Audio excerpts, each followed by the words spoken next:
Bagaimana dengan kabarnya Bapak hari ini? Alhamdulillah, sama sehat.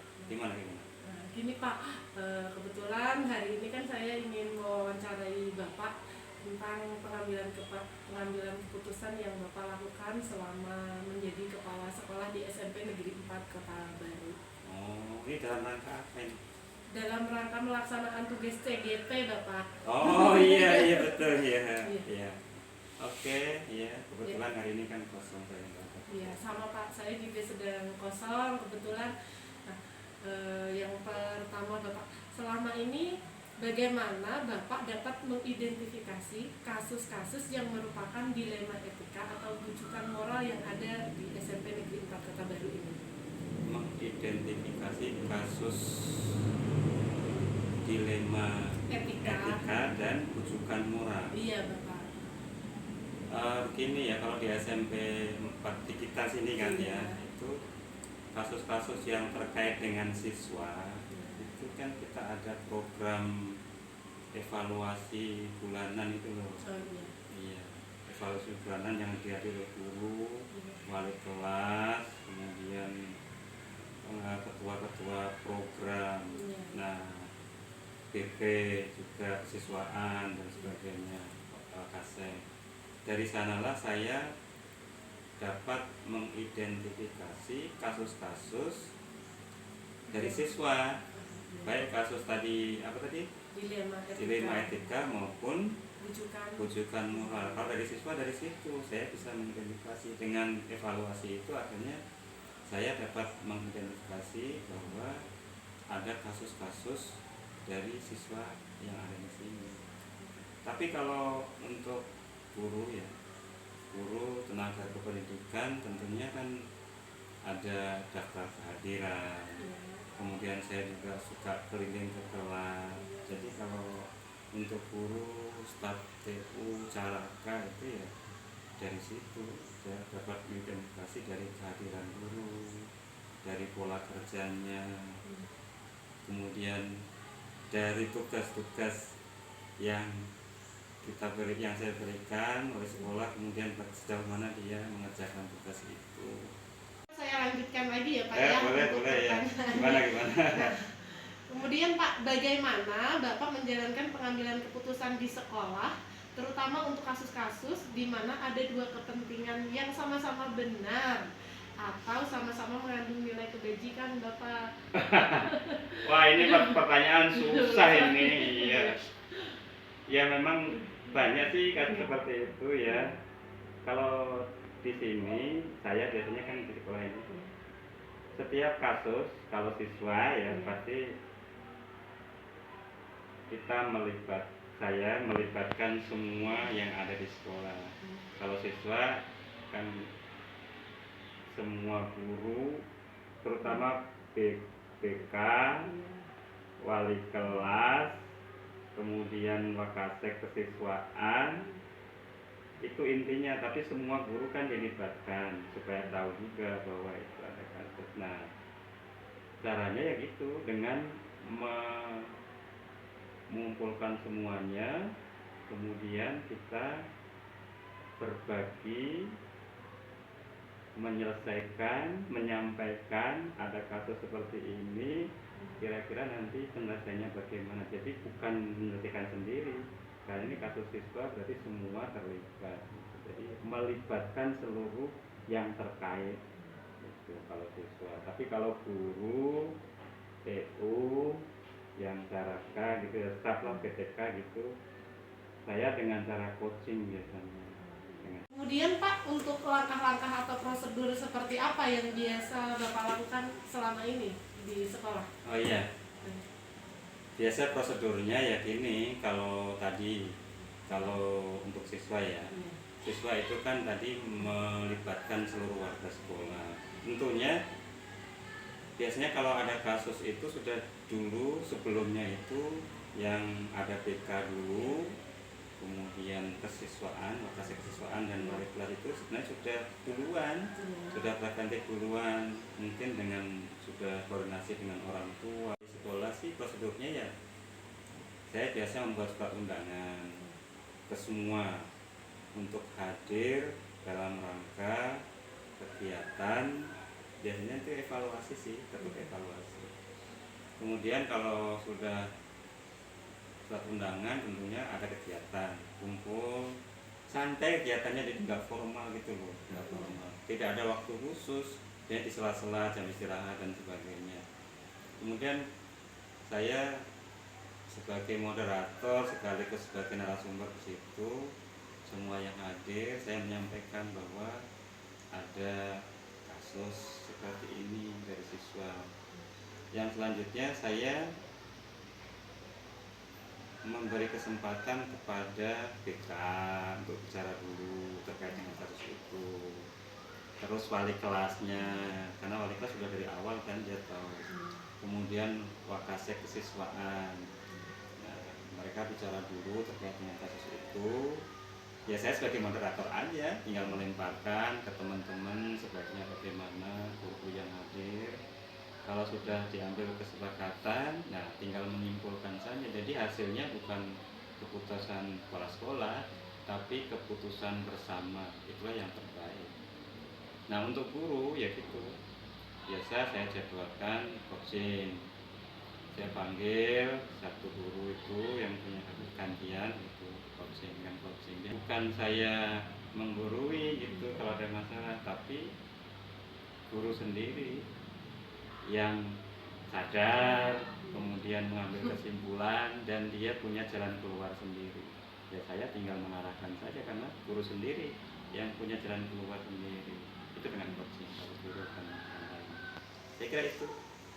Berikutnya nih Pak, hal-hal apa saja yang selama ini Bapak anggap efektif dalam pengambilan keputusan pada kasus-kasus dilema etika Bapak? Iya. Terima kasih ya. Ini memang pertanyaan sulit sebenarnya. Ya. Kan dilema etika itu ya benar ya. Misalnya gini, ada contoh siswa gitu ya. Contoh siswa. Dia memang jago gitu, berprestasi di bidang olahraga. Ada sih di sini yang sumpit itu loh. Yang juara kabupaten.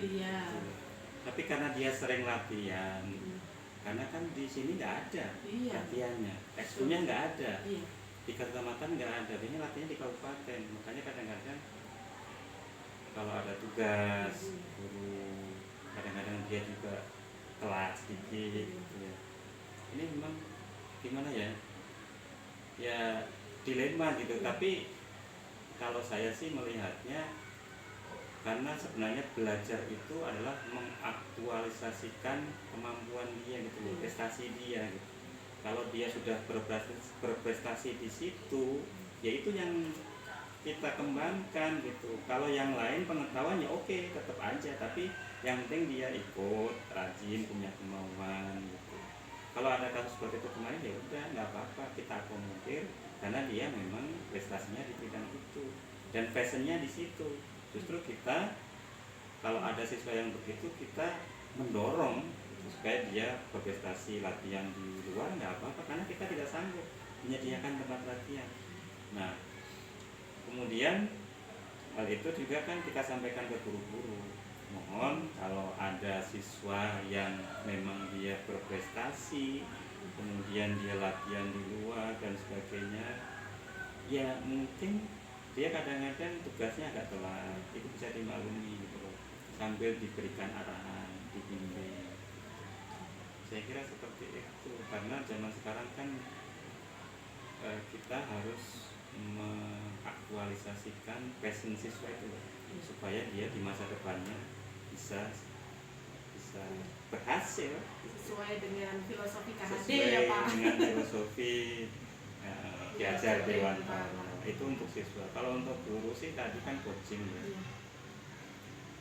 Kalau coaching memang akhirnya begini, misalnya ada guru, kok kenapa jarang masuk, tapi kan saya tidak pernah menyalahkan, mereka sendiri, guru sendiri itu loh yang akan menyampaikan kemudian solusinya. Akhirnya ya gini saja, sebenarnya saya sudah menyampaikan begini, kalau guru itu pagi-pagi dia tidak bisa, karena apa? Karena pagi sibuk, Misalnya saya ngurus orang tua saya dulu Pak, yang lagi sakit gitu. Nah, ya kita kasih jam, jangan jam pertama, jam-jam istirahat kedua ke sana atau jam istirahat pertama ke sana, sehingga dia bisa hadir, tidak pernah telat gitu. Nah, seperti itu solusinya kalau untuk guru, untuk TU. Atau sebaliknya, Pak, kenapa kok jam terakhir itu suka pulang duluan? Oh, ternyata setelah coaching tahu, guru itu ternyata jam 12 itu mulai ada yang tidak bisa ditinggalkan, ngurus misalnya gitu. Ya udah, langkahnya ya